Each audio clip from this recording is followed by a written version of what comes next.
नमस्कार, आप देख रहे हैं टोटल टीवी। मैं हूं सौरभ जौहरी। हमारी खास पेशकश में आपका स्वागत है। हरियाणा के साथ ही पूरे देश के लिए आज दुख की घड़ी है।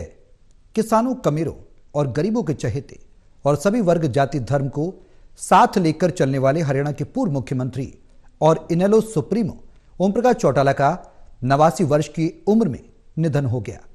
उन्होंने गुरुग्राम स्थित अपने निवास पर आखिरी सांस ली। चौटाला को उनके घर में दिल का दौरा पड़ा, जिसके बाद उन्हें तुरंत अस्पताल ले जाया गया, लेकिन उन्हें बचाया नहीं जा सका। उनके निधन की खबर सुनते ही समर्थकों में शोक की लहर दौड़ गई। वो हरियाणा के साथ ही देश की सियासत में मशहूर रहे। चौधरी देवीलाल के बेटे थे और 5 बार हरियाणा के मुख्यमंत्री रहे थे। प्रधानमंत्री मोदी से लेकर सीएम सैनी, पूर्व सीएम भूपेंद्र हुड्डा ने भी उनके निधन पर शोक व्यक्त किया और शोक संतप्त परिवार के प्रति अपनी संवेदनाएं व्यक्त की। कुल मिलाकर हरियाणा के लिए आज ऐसी अपूर्णीय क्षति है जिसकी भरपाई शायद ही हो पाए।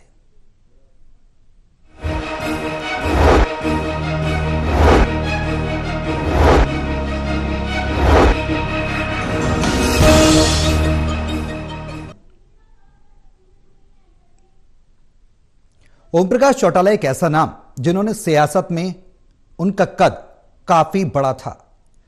विवादों से उनका नाता रहा, राजनीतिक संघर्षों से उनका जीवन बीता। हालांकि सियासत से उनका संबंध बचपन से ही रहा, सियासी परिवार में उनका जन्म हुआ, लेकिन इसके बाद जो हरियाणा को दिशा और दशा देने की अहम भूमिका उन्होंने निभाई, उनके जो योगदान थे उस पर ही हम चर्चा करेंगे आज। और आज यादों में है ओम प्रकाश चौटाला। तमाम दिग्गज नेता, प्रधानमंत्री नरेंद्र मोदी, मुख्यमंत्री नायब सैनी, पूर्व मुख्यमंत्री भूपेंद्र हुड्डा, तमाम मंत्री, कैबिनेट मंत्री स्तर पर केंद्रीय मंत्री लगातार दुख जता रहे हैं। आज इसी मुद्दे पर हम चर्चा करेंगे कि उनका राजनीतिक सफर कैसा रहा और सियासत में उनके योगदान को किस तरह से देखा जाता है और आगे भी याद किया जाता रहेगा युगों युगों तक। हमारे सहयोगी हमारे साथ मौजूद हैं। हिसार से associate editor doctor Mahesh Kumar, Panipat से हमारे साथ वरिष्ठ पत्रकार वीरेंद्र सोनी जी चर्चा में जुड़े हुए हैं। आप सभी के साथ मैं चर्चा को आगे बढ़ाऊंगा, लेकिन उससे पहले एक रिपोर्ट देखिए, फिर करेंगे चर्चा शुरू।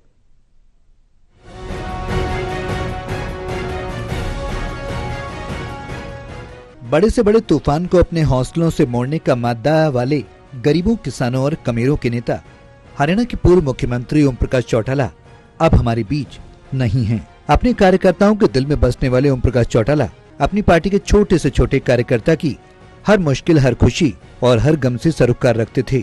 ओम प्रकाश चौटाला को लेकर ये माना जाता है कि हरियाणा का शायद ही कोई ऐसा गांव हो जहां अपने कर्मठ कार्यकर्ताओं को उनके नाम से पुकारने और खेतीबाड़ी से लेकर परिवार की कुशलता पूछने का काम ओम प्रकाश चौटाला ने नहीं किया हो। हरियाणा के मुख्यमंत्री की कुर्सी तक 5 बार पहुंचने वाले ओम प्रकाश चौटाला अपने बुलंद इरादों के लिए न सिर्फ हरियाणा बल्कि देश की राजनीति में एक अलग ही मुकाम रखते थे। हरियाणा के पूर्व मुख्यमंत्री ओम प्रकाश चौटाला के निधन पर देश के प्रधानमंत्री नरेंद्र मोदी से लेकर हरियाणा प्रदेश के मुख्यमंत्री नायब सिंह सैनी ने भी अपना रोष प्रकट किया। शुक्रवार के दिन क्या सत्ता पक्ष और क्या विपक्ष, राजनीति से जुड़े तमाम छोटे बड़े चेहरे पूर्व मुख्यमंत्री ओम प्रकाश चौटाला के निधन पर गमगीन नजर आए। हरियाणा के किसानों, कमीरों और गरीबों के दिलों में बसने वाले ओम प्रकाश चौटाला अपने जीवन के मुश्किल से मुश्किल वक्त में भी कभी कमजोर नहीं पड़े। साल 2013 में भूपेंद्र सिंह हुड्डा की शासनकाल में भले ही ओम प्रकाश चौटाला अपने बेटे अजय चौटाला के साथ जेबीटी भर्ती मामले में जेल की सलाखों के पीछे पहुंच गए हों, लेकिन इससे भी ओम प्रकाश चौटाला के हौसले कमजोर नहीं पड़े। ओम प्रकाश चौटाला को आय से अधिक संपत्ति के मामले में भी जेल की सलाखों के पीछे रखा गया। अपनी आखिरी सांस तक ओम प्रकाश चौटाला किसानों, कमीरों, गरीबों के हक की लड़ाई लड़ते रहे। कांग्रेस पार्टी के राष्ट्रीय अध्यक्ष मल्लिकार्जुन खड़गे के अलावा हरियाणा के पूर्व मुख्यमंत्री भूपेंद्र सिंह हुड्डा ने भी चौधरी ओम प्रकाश चौटाला के निधन पर दुख प्रकट किया। बड़ा दुखद समाचार है। ओम प्रकाश चौटाला जी के ना रहने से प्रदेश को भी नुकसान हुआ है और व्यक्तिगत हमारे को भी, जो हमारे पारिवारिक संबंध थे उनसे, और उन्होंने अपने जीवन काल में हरियाणा की विधायक के तौर पे, सांसद के तौर पे, मुख्यमंत्री के तौर पर सेवा की। आज हरियाणा उनकी सेवाओं से वंचित हो गया। बड़ा दुख से बता रहे, ईश्वर से प्रार्थना है अपने चरणों में स्थान दे उनको। नहीं, अच्छे थे, हमारे संबंध अच्छे थे और जैसे मैंने कहा हमारे पारिवारिक संबंध थे। उनके ताऊ जी थे चौसाब राम और मेरे स्वर्गीय पिताजी, और उनके स्वर्गीय साहब राम जी जेल में भी इकट्ठे थे, स्वतंत्रता सेनानी थे और कांग्रेस की राजनीति में भी बहुत लंबे समय तक साथ रहे। और वो ओम प्रकाश जी आज मुख्यमंत्री थे तो मैं विपक्ष का नेता था। इस प्रकार से विधानसभा में भी हम इकट्ठे रहे और काफी हमारा संबंध था और उन्होंने अपने जीवन काल में सेवा करी है। ओम प्रकाश चौटाला पहली बार 2 दिसंबर 1989 को हरियाणा प्रदेश के मुख्यमंत्री की कुर्सी पर काबिज हुए, लेकिन करीब 6 महीने के भीतर ही उन्हें अपना यह मुख्यमंत्री पद छोड़ना पड़ा। दूसरी बार 12 जुलाई 1990 को ओम प्रकाश चौटाला एक बार फिर से मुख्यमंत्री बने, लेकिन 5 दिनों के भीतर ही उन्हें मुख्यमंत्री पद छोड़ना पड़ा। ओम प्रकाश चौटाला तीसरी बार 22 मार्च 1991 को मुख्यमंत्री बने, लेकिन 6 अप्रैल 1991 को फिर से ये कुर्सी ओम प्रकाश चौटाला को छोड़नी पड़ी। ओम प्रकाश चौटाला 5वीं बार मुख्यमंत्री 24 जुलाई 1999 को बने और 5 मार्च 2005 तक ओम प्रकाश चौटाला मुख्यमंत्री के पद पर रहकर हरियाणा के विकास की गति आगे बढ़ाते रहे। ओम प्रकाश चौटाला अपने राजनीतिक जीवन में एनडीए का हिस्सा रहे और राष्ट्रीय राजनीति में तीसरे मोर्चे की गठन की कोशिश में ओम प्रकाश चौटाला जीवन भर जुटे रहे। 1 जनवरी 1935 को जन्मे ओपी चौटाला ने साल 2021 में अपनी 10वीं की परीक्षा पास की। हरियाणा की राजनीति का स्वर्णिम अध्याय तो अब खत्म हुआ, लेकिन ओम प्रकाश चौटाला अपने हजारों लाखों समर्थकों के दिलों में हमेशा हमेशा के लिए जिंदा रहेंगे। टोटल न्यूज की तरफ से ओम प्रकाश चौटाला को शत शत नमन। Bureau report, total news.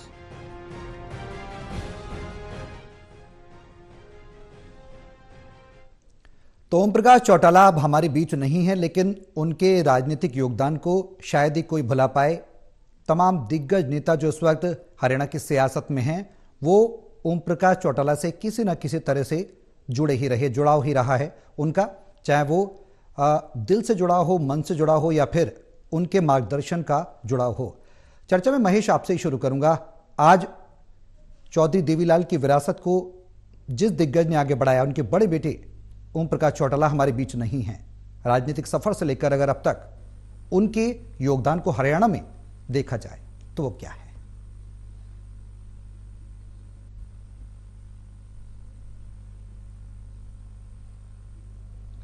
देखिए, एक कुशल प्रशासक के रूप में ओम प्रकाश चौटाला को जाना जाता था, पहचाना जाता था। उनके जो फैसले थे बतौर मुख्यमंत्री, बतौर राजनेता, बतौर एक पॉलिटिकल पार्टी के सुप्रीमो, उन्हें जमीन से जुड़ा नेता माना जाता था और यही वजह कि किसानों के हर दर्द को, हर तकलीफ को ओम प्रकाश चौटाला से बेहतर हरियाणा प्रदेश की राजनीति में शायद ही कोई समझ सकता था। और जिस तरीके से न्यूज रिपोर्ट में भी जिक्र किया गया कि अपने कार्यकर्ताओं की हर छोटी बड़ी खुशी से, हर छोटी बड़ी परेशानी से सरोकार रखते थे ओम प्रकाश चौटाला। और तमाम अलग अलग राजनीतिक दलों के लोग मुख्यमंत्री की कुर्सी तक पहुंचे, लेकिन आज भी ये माना जाता है कि ओम प्रकाश चौटाला जैसा सख्त प्रशासक बतौर मुख्यमंत्री नहीं हुआ। बंसीलाल का नाम हालांकि एक सख्त प्रशासक के रूप में माना जाता है, लेकिन उसके साथ साथ ओम प्रकाश चौटाला का नाम भी सख्ती के लिए पहचाना जाता है। वो अपने हर फैसले को पूरी सख्ती के साथ लागू करवाया करते थे और यही वजह है कि एक प्रशासक के रूप में लोग आज भी ओम प्रकाश चौटाला के राज को याद करते हैं कि अगर वो अपने कार्यकर्ताओं के लिए कुछ भी कह देते तो अफसरों को वो बात सुननी पड़ती थी, जो कि उसके बाद की राजनीति में हमने देखा कि अफसरशाही इतनी हावी हुई कि मुख्यमंत्री की आवाज को भी दरकिनार करते हुए अफसर नजर आए, तमाम कैबिनेट मंत्रियों की आवाज को सुनने से परहेज करते हुए नजर आए, विधायकों के फोन कॉल उठाने से परहेज अफसरों ने करना शुरू कर दिया। लेकिन ये ओम प्रकाश चौटाला का दौर था जब अगर कोई छोटे से छोटा कार्यकर्ता इंडियन नेशनल लोकदल का अगर एसपी के दफ्तर तक पहुंचता, जिला अधिकारी के दफ्तर तक पहुंचता या चंडीगढ़ सिविल सचिवालय में पहुंचता तो एक छोटे से छोटे कार्यकर्ता की आवाज को सुना जाता था। और वजह ये थी कि खुद ओम प्रकाश चौटाला उस छोटे कार्यकर्ता को तरजीह दिया करते। और हालांकि उर्दू का अच्छा खासा जो ज्ञान है ओम प्रकाश चौटाला को था, लेकिन 10वीं की जो परीक्षा है वो 2021 में ओम प्रकाश चौटाला ने पास की। यानी वो बहुत ज्यादा पढ़े लिखे तो नहीं थे, लेकिन हरियाणा की राजनीति में बहुत कड़े हुए उन्हें माना जाता था और उनका जो भी फैसला होता वो जमीन से जुड़ा होता। और यही वजह है कि बतौर मुख्यमंत्री ओम प्रकाश चौटाला ने बेहतरीन फैसले लिए और उनकी जो पार्टी थी वो उस कार्यकाल के दौरान बहुत ज्यादा मजबूत भी हुई। हालांकि उनकी इसी सख्ती की वजह से हरियाणा प्रदेश का एक काफी बड़ा वर्ग ओम प्रकाश चौटाला से नाराज भी हुआ और उसके बाद परिवार में जो बिखराव देखने को मिला वो सबसे बड़ी क्षति मैं मानता हूं कि ओम प्रकाश चौटाला को थी। जिस तरीके से डॉक्टर अजय सिंह चौटाला और उनके बेटे दुष्यंत चौटाला राजनीति में अलग हुए, इंडियन नेशनल लोकदल से अलग होकर जननायक जनता पार्टी का गठन किया, वो एक सबसे बड़ी कमजोरी की स्थिति चौटाला परिवार के लिए थी, खुद ओम प्रकाश चौटाला के लिए थी। हालांकि चट्टान सा मजबूत हौसला ओम प्रकाश चौटाला का था। चट्टान से मजबूत हौसला इसलिए भी कहा जा रहा है कि जेल की सलाखों के पीछे वो पहुंच गए थे और काफी बुजुर्ग हालत में उन्हें जेल की जो सजा है वो हुई थी जेबीटी भर्ती घोटाले में। और एक बयान भी सुर्खियों में ओम प्रकाश चौटाला का आया था जब उन्होंने कहा था कि वो अपने 3000 से ज्यादा जो जेबीटी टीचर जो उन्होंने अपने कार्यकाल के दौरान लगाए उनके घरों के चूल्हे जलाने के लिए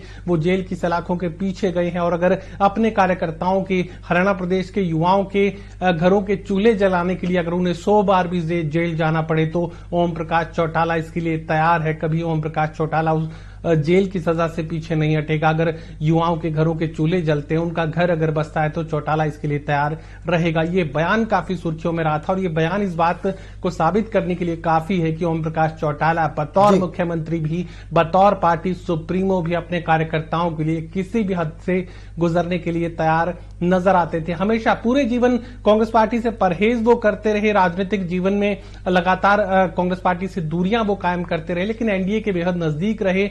और हमने काफी सारी रैलियों में देखा जब बतौर मुख्यमंत्री ओम प्रकाश चौटाला थे तो मौजूदा प्रधानमंत्री नरेंद्र मोदी गुजरात के मुख्यमंत्री थे, तब काफी सारी रैलियों के मंच पे ओम प्रकाश चौटाला की रैलियों के मंच पे नरेंद्र मोदी पहुंचा करते थे, अटल बिहारी वाजपेयी आया करते थे। तो राजनीति में भारतीय जनता पार्टी के बेहद नजदीक, एनडीए के बेहद नजदीक ओम प्रकाश चौटाला लगातार जीवन भर बने रहे। कांग्रेस पार्टी से दूरियां उनकी लगातार देखने को मिली और जेल में जाने के बाद भी जो हौसला था, जो उनके चेहरे का नूर था, वो कभी घटा नहीं। कभी मानसिक तकलीफ की स्थिति ओम प्रकाश चौटाला के चेहरे पर देखने को नहीं मिली, चाहे पार्टी हाशिए पर चली गई, चाहे अभय सिंह चौटाला एकमात्र विधायक रह गए थे इंडियन नेशनल लोकदल के, लेकिन जो बुलंदी उनके हौसले में देखने को मिली वो शायद ही हरियाणा प्रदेश या राष्ट्रीय राजनीति के किसी चेहरे पर देखने को मिल सकती है। जब इतनी विपरीत परिस्थितियों का सामना व्यक्तिगत रूप से वो कर रहे थे, पारिवारिक बिखराव हो चुका था, हाशिए पर इंडियन नेशनल लोकदल जा चुकी थी, स्वास्थ्य लगातार बतौर मुख्यमंत्री भी कोई बहुत बड़ा बेहतर स्वास्थ्य जो है ओम प्रकाश चौटाला का नहीं था, पैर की परेशानी उन्हें लगातार बेहाल किए थे, लेकिन बावजूद इसके जनता से जुड़े कामों में कभी भी ओम प्रकाश चौटाला दिन रात जुटे रहते थे, अपने पार्टी कार्यकर्ताओं को आगे बढ़ाने की कोशिश वो करते हैं। और राजनीति में ओम प्रकाश चौटाला को इसलिए भी पहचाना जाता है कि आज भारतीय जनता पार्टी के काफी सारे ऐसे चेहरे हैं जो कि कैबिनेट मिनिस्टर भी हैं, राज्यसभा के सांसद भी रहे हैं, जिन्हें राजनीति में पैदा करने का काम ओम प्रकाश चौटाला ने किया था। तो यकीनन ऐसे बड़े नाम जो राजनीति में आज हरियाणा प्रदेश के बड़े नामों में शुमार होते हैं, उन्हें राजनीति में पैदा करने का जो श्रेय है वो ओम प्रकाश चौटाला को है। और छोटे से छोटे कार्यकर्ता को शीर्ष कुर्सी तक पहुंचाने का काम, राज्यसभा तक पहुंचाने का काम यहां किया गया था ओम प्रकाश चौटाला की तरफ से। तो क्या कहा जा सकता है कि गरीबों की, कमेरों की और मजदूरों की आवाज ओम प्रकाश चौटाला हमेशा उठाते रहे थे। और एक बुलंद हौसले की जो तस्वीर है वो ओम प्रकाश चौटाला के जीवन परिचय में देखने को मिलती है। ओम प्रकाश चौटाला का जीवन ये साबित करने के लिए काफी है कि कितनी भी मुश्किल हालात, परिस्थितियां इंसान के सामने हो, लेकिन उनसे टकराया जा सकता है, उन्हें बदला जा सकता है। बिल्कुल। वीरेंद्र जी, जो 5 बार के सीएम रहे और जनता के बीच में बड़ी पकड़ भी रखते थे, अब सवाल ये कि सबसे अहम वाकया उनके जीवन का क्या था? हालांकि सत्ता संघर्ष और विवादों से उनका गहरा नाता भी रहा। विवादों की चर्चा जिस तरीके से महेश ने भी बताया कि जेबीटी शिक्षक भर्ती घोटाले में भी उनका नाम आया था, उसके बाद भी उन्होंने कहा था कि अगर युवाओं के घर का मैं चूल्हा जला सकता हूं तो उसके लिए अगर मुझे जेल भी जाना पड़ेगा तो जाना, मैं उसको स्वीकार करूंगा, सहर्ष स्वीकार करूंगा, और स्वीकार भी किया। अगर बात की जाए उनके अहम योगदान की, तो हरियाणा प्रदेश में सियासी दृष्टि से कितना अहम योगदान माना जाए? देखिए, हरियाणा का कोई नेता ऐसा नहीं होगा जिनके साथ उनका कोई ना कोई संस्मरण ना जुड़ा हो जी। और वो देखिए, वो संघर्ष के पर्याय थे, वो हर कार्यकर्ता की नब्ज पहचानते थे, कार्यकर्ताओं के बीच रहते थे, कार्यकर्ताओं के सुख दुख में शरीक होते थे। अब कई ऐसे नेता हैं जिसका महेश जी भी जिक्र कर रहे थे, भारतीय जनता पार्टी में कृष्ण पवार मैं नाम ले सकता हूं। कृष्ण पवार को राजनीति में लाने का श्रेय ओम प्रकाश चौटाला जी को जाता है। वो आज कह भी रहे थे कि ओम प्रकाश चौटाला के प्रति उनकी श्रद्धा आज भी वैसे की वैसे है और वो कल अंतिम संस्कार में भी शामिल होने वहां केजाखेड़ा फार्म जाएंगे। तो मतलब ये कि कई नए कार्यकर्ताओं को अगर राजनीति में लाए तो ओम प्रकाश चौटाला लाए और कार्यकर्ताओं की कद्र करना, उनका सम्मान करना वो जानते थे। किसी भी कार्यकर्ता से मिलते थे तो उसके सुख दुख में उसके परिवार के बारे में जानकारी लेते थे। वो ऐसे राजनेता नहीं थे जो कार्यकर्ता को देखते हुए मुंह छुपा लेते या आंखें नहीं मिलाते थे। वो कार्यकर्ता से बात करते हुए चलते थे। जब मुख्यमंत्री रहे या मुख्यमंत्री ना करते हुए पार्टी सुप्रीमो रहे, वो हर कार्यकर्ता के बारे में उनसे पूछते थे। चाहे वो जेल में भी रहे तो भी कार्यकर्ताओं की पीड़ा कसक उनमें दिखाई देती थी। कुछ ओम प्रकाश चौटाला की अलग अलग खासियतें भी रही हैं। और देखिए इफ्तार की दावत की जो परंपरा है ओम प्रकाश चौटाला ने शुरू की थी, उसको बाद में भूपेंद्र सिंह हुड्डा ने आगे बढ़ाया। हालांकि बाद में मनोहर लाल जी के आने के बाद वो प्रथा समाप्त हो गई। दिल्ली में मीडिया से मिलना, मीडिया के साथ बातचीत करना एक उनकी दिनचर्या थी। और देखिए जब भी होता था मीडिया से मिलने का एक डिनर आयोजित करते थे। हालांकि भजनलाल जी के समय में भी होता था, लेकिन ओम प्रकाश चौटाला जी ने अब मुख्यमंत्री रहते हुए दिल्ली के पत्रकारों से मिलने का अपना एक नियमित कार्यक्रम बनाया।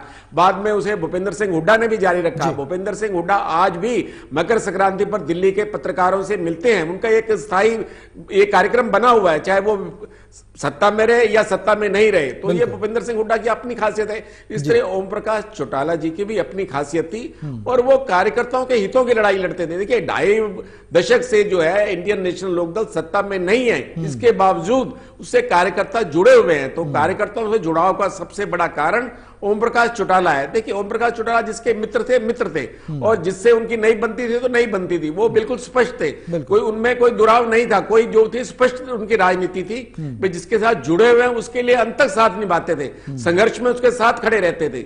मतलब वो एक तरह की उनकी कूटनीति नहीं थी, वो स्पष्ट थे। उनको पता कि ये मेरा मित्र है तो मित्र है, उसके लिए वो अंत तक लड़ाई लड़ेंगे। और जिससे उनके संबंध नहीं थे तो नहीं थे। उनका एक अपना बिल्कुल स्पष्ट था, उसमें कोई उनके अंदर अंतर विरोध नहीं था।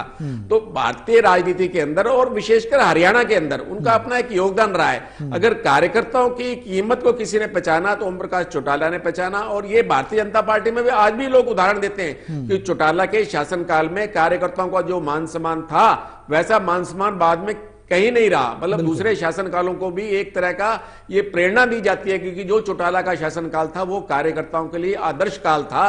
तो इसलिए जो है सभी दलों के लिए ओम प्रकाश चौटाला के अब चाहे कितने में मतभेद थे, लेकिन उनमें कुछ ऐसी योग्यताएं थी, क्वालिटीज थी जिनके दूसरे लोग भी उनको अपना एक आदर्श मानते हैं। अब महेश, अब सवाल इनेलो से ही जुड़ा हुआ कि अब इनेलो का राजनीतिक समीकरण किस तरीके का बनेगा। अजय चौटाला को हमने देखा, उन्होंने कहा था कि बड़े साहब बुलाएंगे तो हम संगठन को एक कर लेंगे।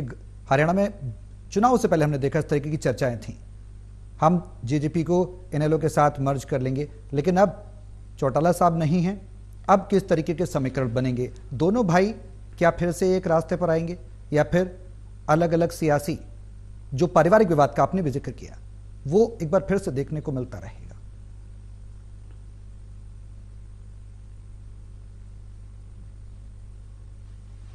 देखिए डॉक्टर अजय सिंह चौटाला का वो डिप्लोमेटिक स्टेटमेंट था जिसमें वो जननायक जनता पार्टी को गठबंधन के साथ रहने से जो नुकसान भारतीय जनता पार्टी के साथ रहने से जननायक जनता पार्टी को हुआ था उसका डैमेज कंट्रोल करने की कोशिश कर रहे थे और अपने ऊपर से वो दाग मिटाने की कोशिश कर रहे थे कि परिवार को तोड़ने की जिम्मेदारी जो है अजय सिंह चौटाला या उनके परिवार पर है। वो ये संकेत देने की कोशिश कर रहे थे कि हमारी तो कोई गलती नहीं और अगर इंडियन नेशनल लोकदल के परिवार के मुखिया के रूप में ओम प्रकाश चौटाला जी अगर आदेश करेंगे तो वो एक बार फिर से पार्टी में शामिल हो सकते हैं, एक बार फिर से परिवार की एकजुटता देखने को मिल सकती है। लेकिन जब गोहाना की रैली थी तो ओम प्रकाश चौटाला जब मंच से बोल रहे थे तो जननायक जनता पार्टी की जमीन वहां पर तैयार हुई थी जहां पर जो है जननायक जनता पार्टी की विचारधारा से जुड़े लोग, हालांकि उस वक्त पार्टी का गठन नहीं किया गया था, लेकिन अजय सिंह चौटाला के जो समर्थक हैं वो ओम प्रकाश चौटाला के मंच पर बोलने के साथ ही हूटिंग शुरू कर चुके थे और वहीं से एक नींव पड़ी थी जननायक जनता पार्टी के एक अलग पार्टी के गठन की। बाद में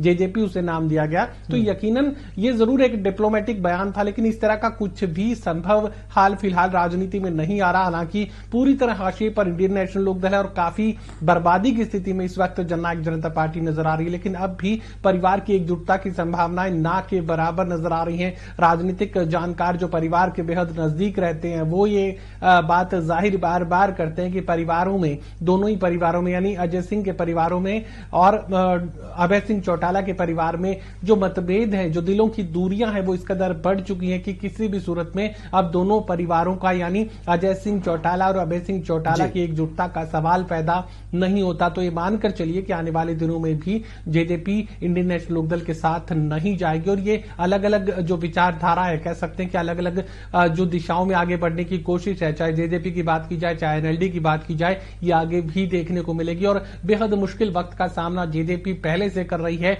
और इंडियन नेशनल लोकदल, हालांकि अकेले विधायक थे अभय सिंह चौटाला पिछली विधानसभा में, अब 2 विधायक जो हैं जीतकर पहुंच चुके हैं इंडियन नेशनल लोकदल के, लेकिन बावजूद इसके भविष्य की संभावनाओं का जिक्र करें तो जिस तरीके से आए दिन हम जिक्र करते हैं कि कांग्रेस की स्थिति काफी खराब है, तो ऐसे में विपक्षी दलों के रूप में जेजेपी और एनएलडी की स्थिति बेहद खराबी की इस वक्त नजर आ रही है। कह सकते हैं कि खात्मे की तरफ दोनों राजनीतिक दल नजर आ रहे हैं, लेकिन भविष्य में क्या होगा ये तो वोटर्स ने तय करना है। आगे किस तरह की इन लोगों की रणनीति रहेगी, दोनों ही पार्टियों के लोग किस तरीके से जनता का विश्वास और खासकर जाट वोटर्स का विश्वास एक बार फिर से अपने साथ जोड़ने का काम करेंगे, भविष्य की बात है। लेकिन इतना मानकर चलिए कि जेजेपी और एनएलडी एक नहीं होगी।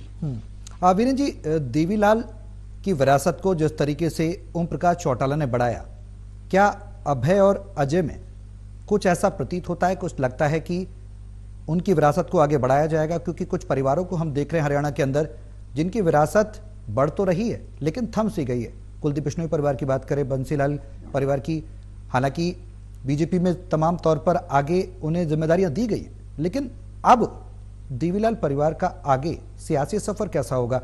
महेश ने तो उस बात को कहा है कि संभावना कम है।